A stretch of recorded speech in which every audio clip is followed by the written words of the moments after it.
And then people said to me, like, what's in your class that I cannot Google? I mean, like, what we just talk about here today, for example, Yeah, you can find all that on the internet. But I sure. think it's different when you have someone who's experienced and take you through it in like a very well presented way for Yeah. you to absorb that information. Like, for example, I'm learning French right now. I can like just buy a book and then buy a tape and then learn it on my own. But I got a French tutor because I want specific feedback on, am I pronouncing this correctly? Or I know I learned this from the book, but like what is people actually using colloquially? Because that's different as well. Like for example, Wi-Fi in French is called Wi-Fi. So as a tourist, you'll be like, where's Wi-Fi? And they're like, I don't know what you're talking about, but you'll be like, where's Wi-Fi? And they'll be like, oh, okay, here's the password.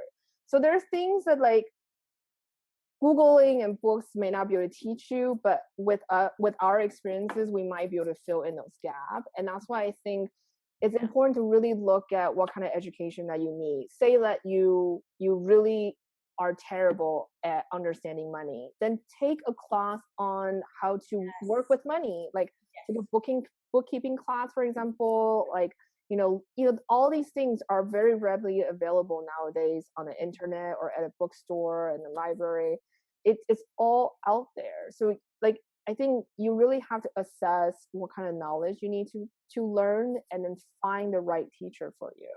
It's true. It's true. And then because when I speak to stagers, what I will say to them, I'm actually going to be doing a talk up in Canada on Oh, cool. confidence, about confidence. I call it the three sides of confidence. And one of those things is that, look, when you go, if you're a brand new home stager or a brand new realtor, whatever it is, people hire you because of your experience and or your education.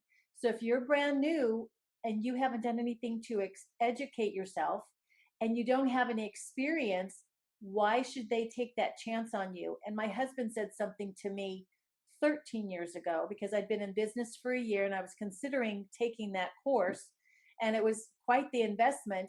And he said, honey, if you are not willing to invest in yourself, why should your clients invest in you?